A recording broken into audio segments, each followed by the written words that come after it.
की इंसदादे दहशत गर्दी अदालत ने 9 मई के मुकदमे में शाह महमूद कुरैशी की जमानत मंजूर कर ली। अदालत ने महफूज फैसला सुना दिया।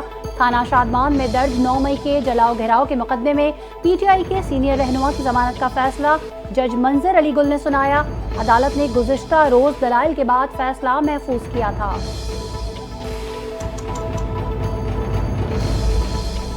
पीटीआई रहनुमाओं बैरिस्टर गौहर, उमर अयूब, अली बुखारी, शोएब शाहीन को एहतजाज और तोड़ फोड़ के मुकदमात में बरी कर दिया गया।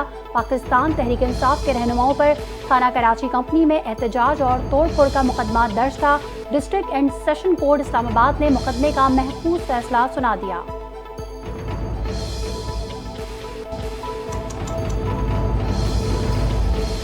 इस्लामाबाद हाई कोर्ट ने आइंदा हफ्ते का जजेस ड्यूटी रोस्टर जारी कर दिया। जजेस ड्यूटी रोस्टर के मुताबिक जस्टिस बाबर सत्तार छुट्टियों के बाद वापस आ गए। सीनियर प्यूनी जज जस्टिस मोहसिन अख्तर कयानी आइंदा हफ्ते भी किसी डिवीजन बेंच का हिस्सा नहीं होंगे। पहला डिवीजन बेंच कायम मकाम चीफ जस्टिस सरफराज डोगर और जस्टिस मोहम्मद आसिफ पर मुश्तमिल होगा। खुसूसी डिवीजन बेंच में जस्टिस मोहम्मद आजम खान और जस्टिस इनाम अमीन महनाज शामिल। आइंदा हफ्ते 6 डिवीजन और 11 सिंगल बेंच दस्तयाब होंगे।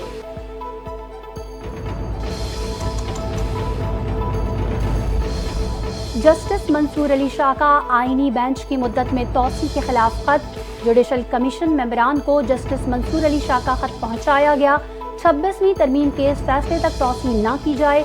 26वीं तरमीम फैसले से पहले तौसी बहरान को मजीद गहरा करेगी। ये तनाज़ा इदारे की साफ और अवामी एतबार को तबाह कर रहा है। 26वीं तरमीम के फैसले तक तमाम जजेस को आईनी बेंच डिक्लेयर किया जाए। आईनी बेंच में शमूलियत का मेयार और पैमाना भी तय किया जाए। जस्टिस मंसूर अली शाह के खत का मतन।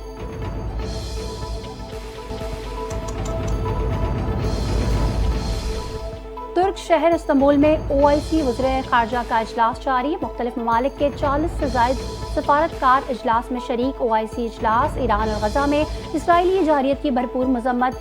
चेयरमैन OIC ने खिताब में कहा कि 15 जून से खत्ते में कशीदगी मजीद बढ़ गई है। ईरान और इसराइल के दरमियान जंग खत्म होनी चाहिए। इसराइल से मुताल्लिक OIC के फैसलों पर अमल दरामद होना चाहिए।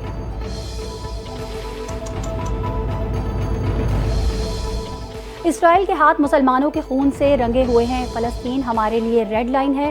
फ़लस्तीनियों का गम हमारा गम है। तुर्क सदर रजब तैयब अर्दोआन का OIC इजलास से खिताब। इसराइल ने गजा के बाद ईरान को निशाना बनाया।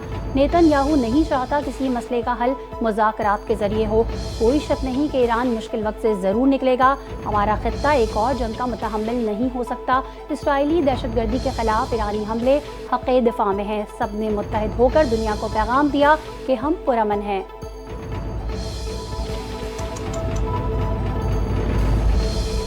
अमेरिका ने ईरान पर मजीद पाबंदियां आयद कर दी। मीडिया रिपोर्ट्स के मुताबिक अमेरिका ने पासदारान इनकलाब समेत ईरान के 20 इदारों पर इंसदादे दहशतगर्दी से मुताल्लिक नई पाबंदियां आयद कर दी।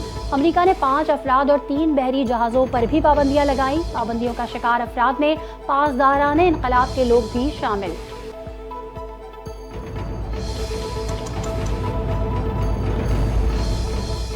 ईरान की जंग के 9वें रोज भी इसराइल पर मिसाइल हमलों की बारिश। इसराइली अहम फौजी मराकज़, फ़िज़ाई अड्डे, दिफाई सनतें और कमांड एंड कंट्रोल मराकज़ पर हमले।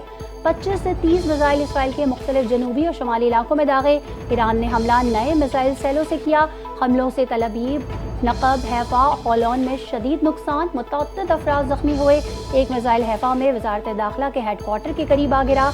ईरानी मुसल्लह फ़ौज के मुताबिक हमलों में इसराइल के 2 फ़िज़ाई अड्डे भी निशाने पर रहे।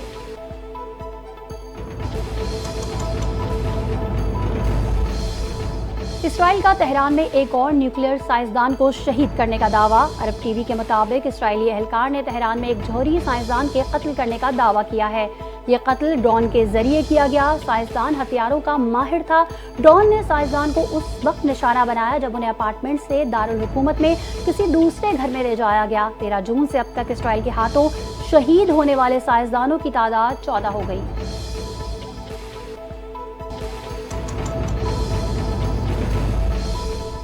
वज़ीर आला पंजाब मरियम नवाज का देहात में रहने वाली ख़वातीन के लिए एक और तारीख साज़ कदम।